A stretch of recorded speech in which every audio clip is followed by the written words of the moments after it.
This is my Who Am I video part 2. In my previous video, we talked about my childhood, where I'm from, basically what happened in my childhood up until I joined the United States Air Force. Picking up where I left off, I mentioned that I got stationed in a small town in southwest Oklahoma called Altus. Now, this is kind of where between it was I believe October of 2017 to I would say February of 2018. This was probably the lowest point in my life, like really low. And I say this because when I got to Oklahoma, I had very toxic leadership. I did not want to be in Oklahoma. I didn't want to be, more specifically, in the middle of freaking nowhere.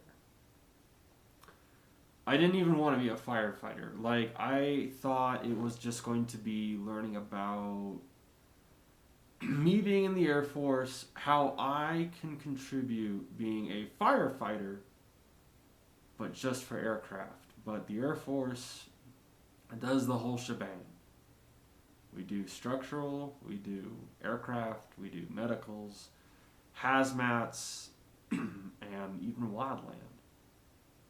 And I remember getting out of tech school like, wow, not only did I learn a lot, but I'm going to be doing a lot.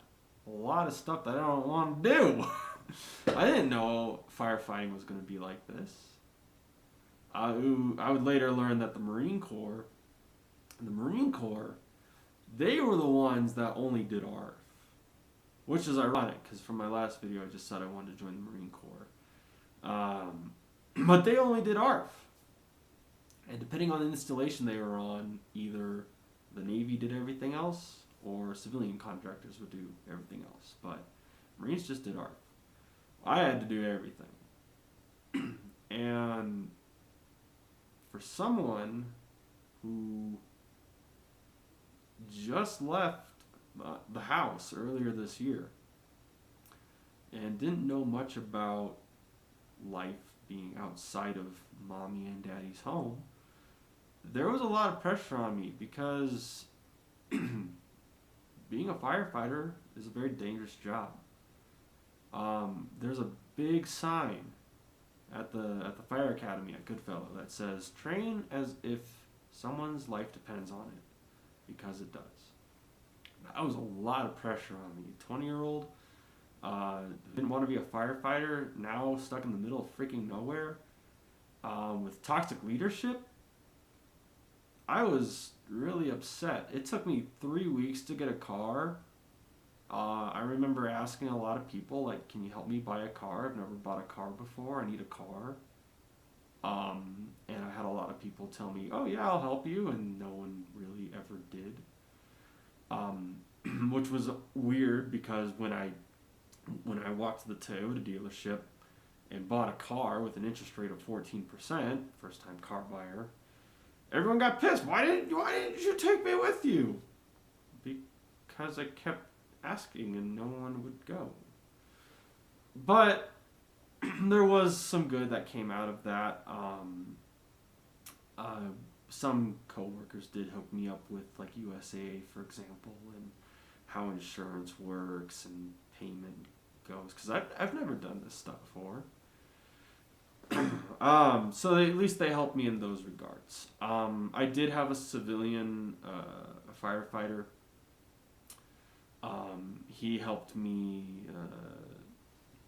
get familiar with the trucks. One of the things that happens when you join Air Force firefighting, one of the first things you do, at least when I was going through, I think it might have changed recently, is you had to do your trucks right away. You had to learn your ARF truck, your airport truck, you had to learn your pumper or fire engine, and you had to learn your MWS or tender fire truck. It was like the first thing you had to do. You had 6 months to do it. and and only then, once you completed it, you get your 5 level. I think it changed recently where you don't work on your trucks for the first year because airmen need to learn how to be good firefighters before learning their truck, which I agree with. Because I'll admit, Altus made me a really great driver operator at the time, but I really didn't learn how to be a firefighter until I got out, which I would later express to one of my old coworkers that I'm friends with, like, hey man, do these airmen know how to convert a pack? Do they know how to throw ladders?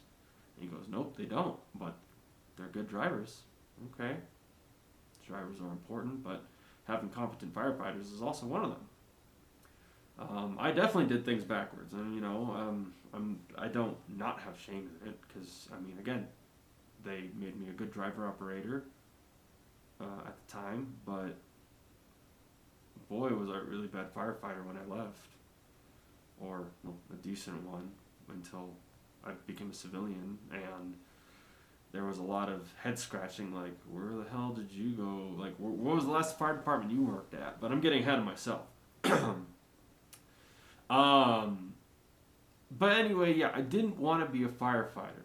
I didn't want to be a firefighter initially. On top of everything that was going on, I think here's the cherry on top to kind of express how bad at this point in my life was the girl that I was dating in tech school. I managed to take leave.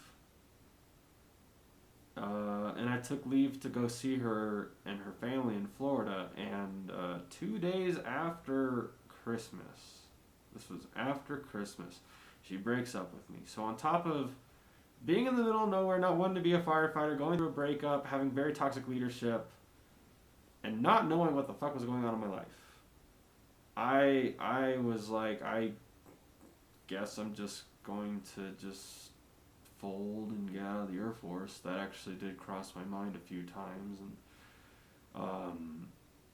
but at the same time, it was around this time where we did start to get new leadership from either outside or their NCOs and airmen coming back from a deployment, where they saw what was going on and was like, nope, this is not happening. I don't know what happened while we were gone, but we're basically shutting down toxic leadership. A few toxic NCOs that were put together that kind of rained hell on us airmen were separated. I was put with a new supervisor, and I was very lost with everything that was going on. I didn't know how to progress, not only as a firefighter, but I didn't know how to progress as an airman. And it took a special NCO who at the time meant a lot to me, where he goes, look man, I'm not going to make you do anything. That's on you. But if you do want to do these things, I'm your guy. And they changed it. Usually it was ARF first, then pumper. They wanted me to do pumper first, then ARF. And one of the things that really scared me was I had guys coming up to me, you need to know every button, every bolt, nut, and screw on this truck. And that just seemed very overwhelming to me at the time. I took it too literally was the problem. But this NCO, I would go to him with the TO, with the book, and go, look, I know I need to do this, I just don't know how. And this guy, at the time, was a great leader. Hey, we're going to start with just going over the truck in the bay, what everything is and what it does. We're going to go over, and then we're going to go over driving the truck. We're going to do a cone course. We're going to drive on the flight line a little bit, get you familiar with the radio, how to talk to tower. Then we're gonna start doing like, hey, you need to run up the pump. You need to connect the pony roll to the hydrant to the pump, and you gotta do it in a time frame. And it took me a lot longer than it should have, but that was just because of, again, everything that was going on. Not just me, but even just for the fire department, because the fire department was, people were leaving, people were coming in, people were coming back from deployment. Toxicity was eventually going down, but there was also a time where I didn't have a supervisor and I didn't know who to go to. But eventually, with this NCO coming in, I eventually worked on learning the pumper one section at a time. It took me 9 months to do it.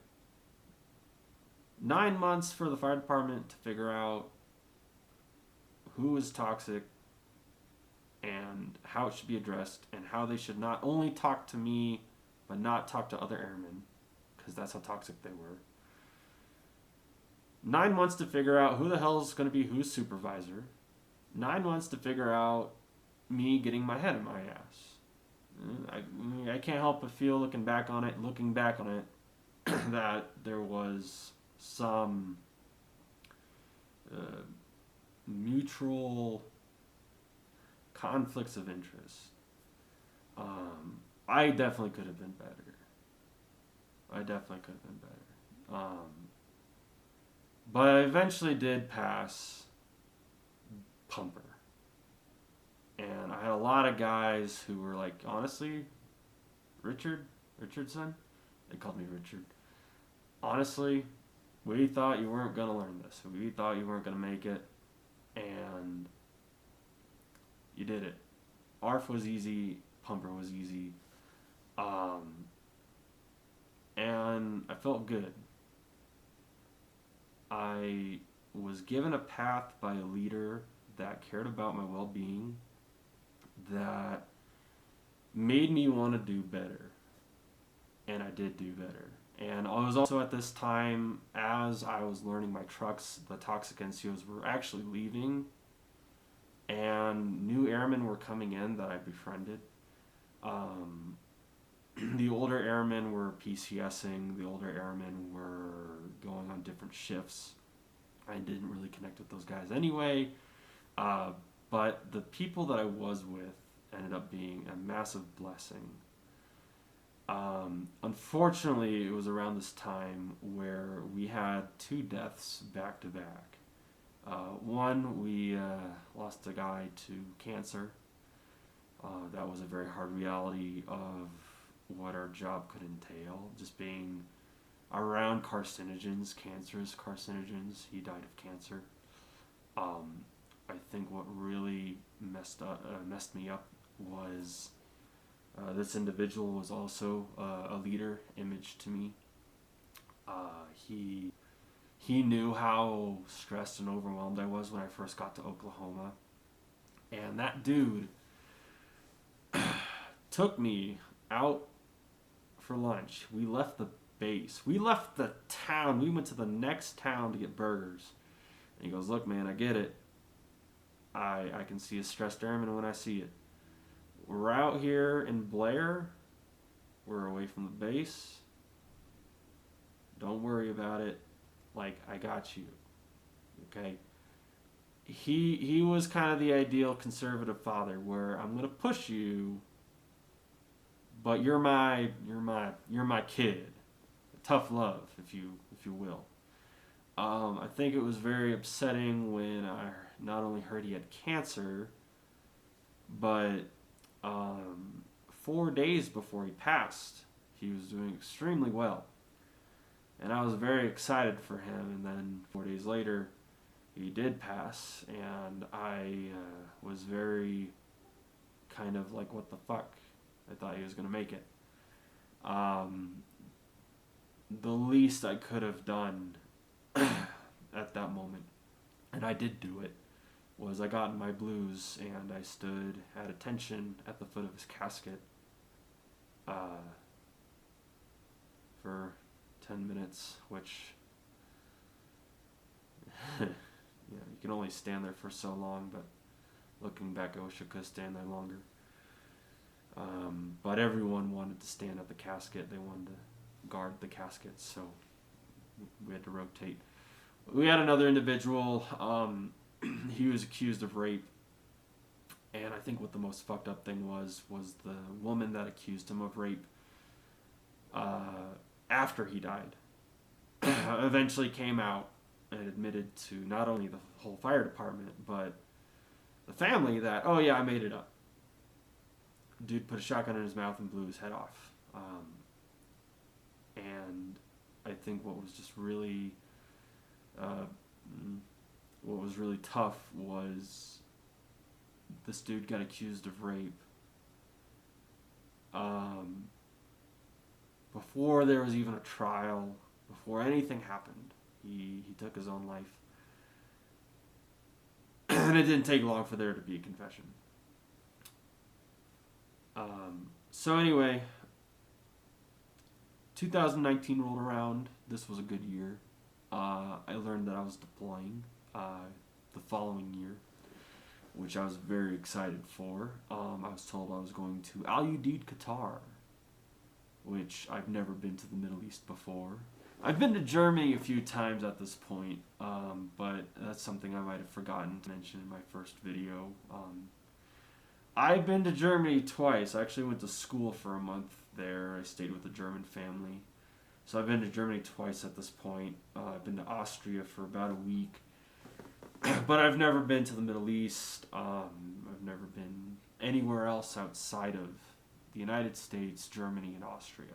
So I was very happy to hear that I was deploying. There was an NCO who was toxic. Out of all the toxic NCOs we had, he didn't leave. I'm trying to think of a name for him to not give away his identity, but for now I'm just going to call him Tech Sergeant. So this Tech Sergeant was very toxic. He was a very smart individual, and I knew that, but it was very hard to tap into that knowledge when you were constantly being met with aggression. And it wasn't just me. It was other airmen. It was either other NCOs. I didn't know how he ticked. But I learned I was deploying with him, and it was just one of those like, well, crap. Hopefully he leaves me alone for the deployment, or we'll just see what happens. But 2019 was a great year. I progressed in my education as being a firefighter. I became a lot better, a lot more knowledgeable. Even though I wasn't a crew chief, I actually did manage to earn the privilege of driving a fire truck by myself with no one else around, talking to tower without anyone supervising me. Really started to fit into my role real well. Very proud of myself then. I was very sad to hear that my supervisor at the time was a staff sergeant, the individual that helped me with all the trucks. He was PCSing to Honduras. Very sad to see him go. Other guys were leaving for Saudi Arabia. So, something that I'm forgetting, that girl in high school that I had a crush on, and that I met in choir. This was summer of 2018. She messaged me on Facebook, hoping I was doing well. Things escalated in a good way, in a romantic way, in an interesting way, very quickly. And she actually flew down to see me in Oklahoma. She flew to Dallas, stayed the night in Dallas. I picked her up. And I'm not trying to be fat phobic. I'm just trying to paint a picture. But she got a little bigger. It didn't really turn me off. It was just noticeable. But keep that in mind for a future video. So yeah, she was a little bit bigger. Still beautiful. Still the most beautiful woman. I could still look at her the same way I looked at her in high school, as far as her beauty went. I took her to a rodeo that night. I took her to Lake Altus and I showed her the stars. And she stayed with me for a whole week. And our relationship began. And she came to see me for Christmas of 2018. She stayed with me for 3 weeks, which was great. I got to show her Abilene, Texas. I got to show her Albuquerque. That was my second time in Albuquerque at that time. And we had a really great time. We stayed at the Pyramid Hotel. I showed her the zoo. I showed her the aquarium. I showed her the botanical gardens. I showed her the Sandia Mountains.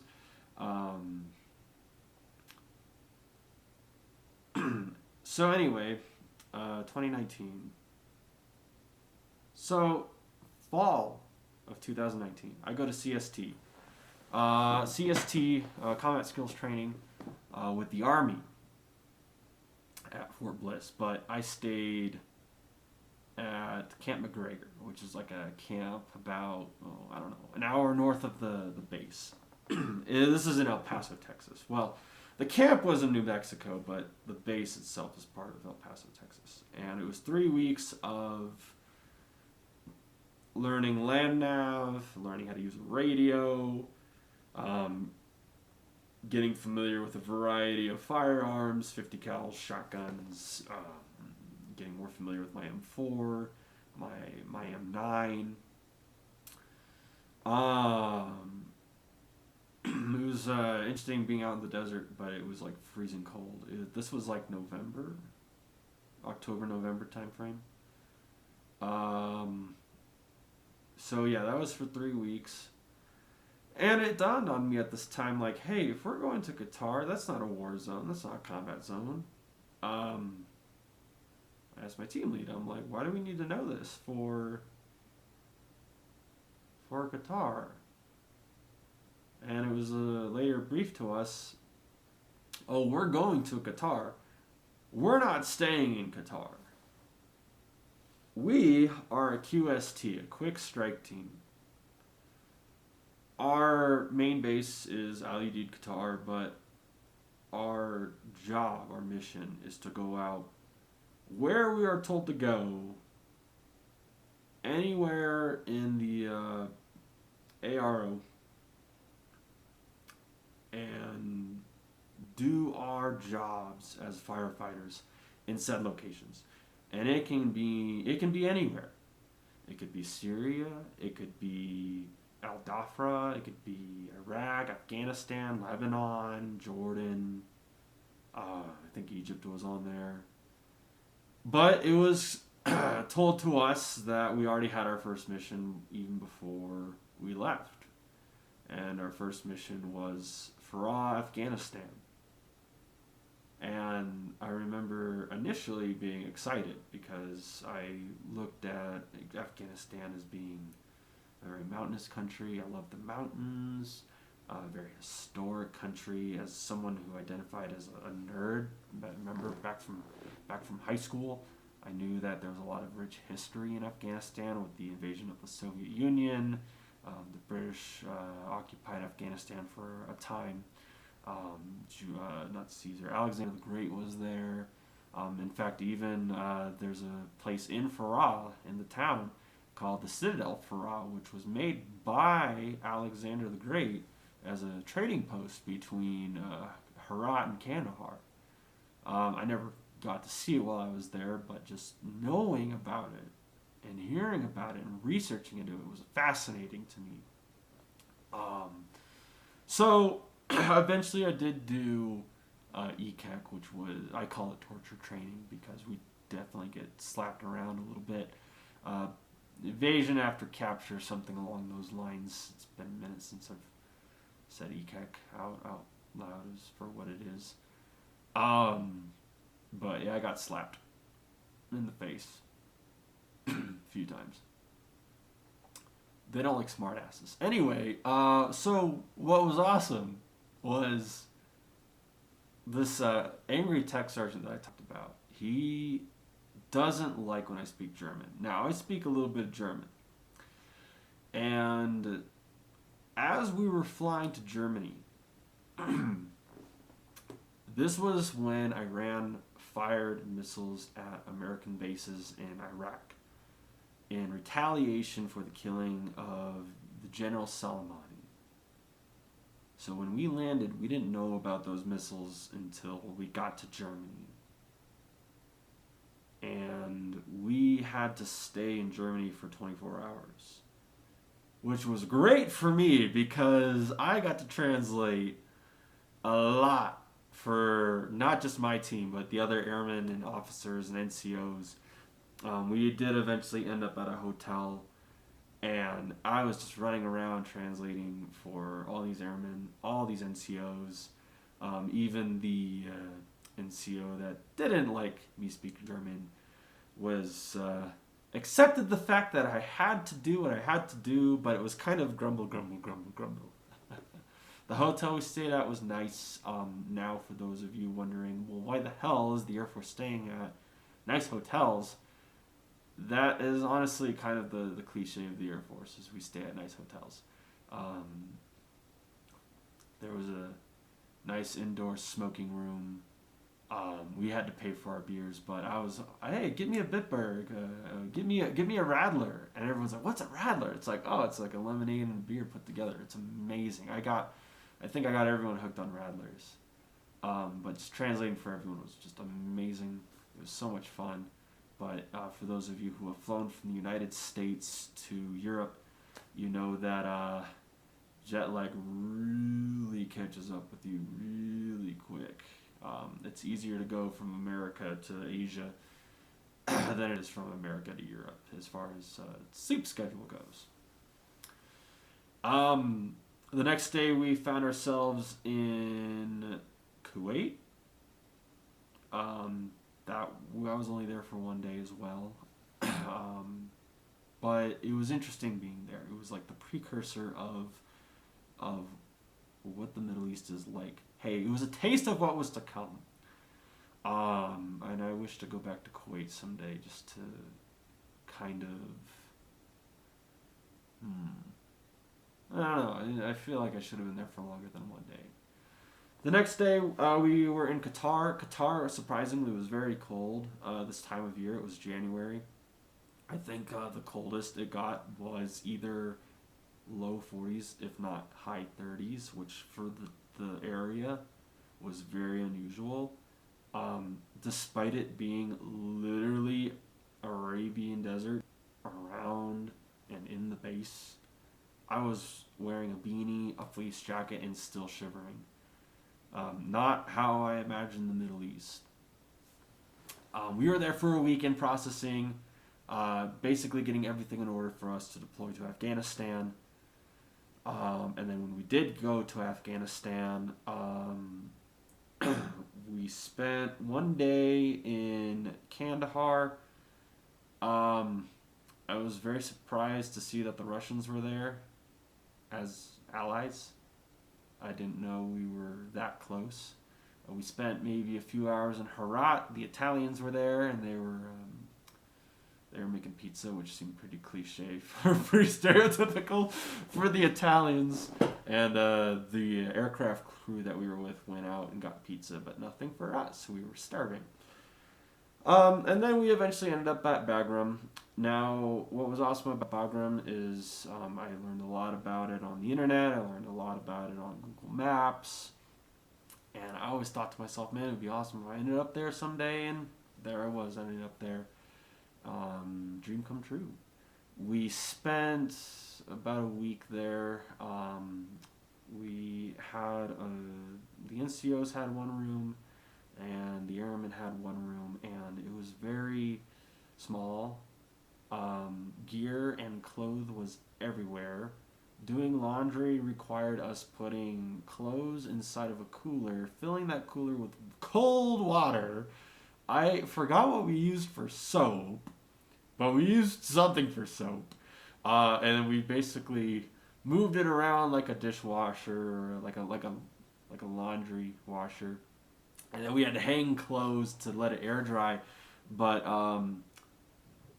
the heating, there wasn't really any heating. It just blew cold air. So days would go by and our clothes wouldn't get any dry. would get like a cold damp like by day 3, and it was like, oh man, I'm running out of like clean socks and clean underwear and clean shirts. A funny story, or if not, a really cool story that I'd like to share in regards to Bagram is we did have a civilian in Altus. He worked for a contracting company that would go overseas. And he was a firefighter out in Afghanistan for 7 years before he decided, I want to come back to the United States. He ended up in Altus, and he was there for maybe 2 or 3 years before he decided, screw this, I want to go back to Afghanistan. I want to be a firefighter, a contract firefighter overseas. We decided, our QST team decided, let's stop by the Bagram Fire Department and just build rapport. And sure enough, the first guy we see is the guy that left Altus. And it was one of the biggest, what are you doing here? We came all the way across the world just to see you. We had an airman with us that said, I will never smoke. This individual smoked, and he said, if I ever see this guy again, I will literally have a cigarette. And next thing you know, we're all smoking cigarettes, having a good laugh, and catching up. It was just a very beautiful moment. Seeing an old friend in a very unusual part of the world. Across the world, if that. I'm going to stop it here. I will say that the closer we get to today, the more juicier the stories get, but the more detailed they're going to be. So with that being said, thank you so much for watching this. And I'll be posting part 3 very soon.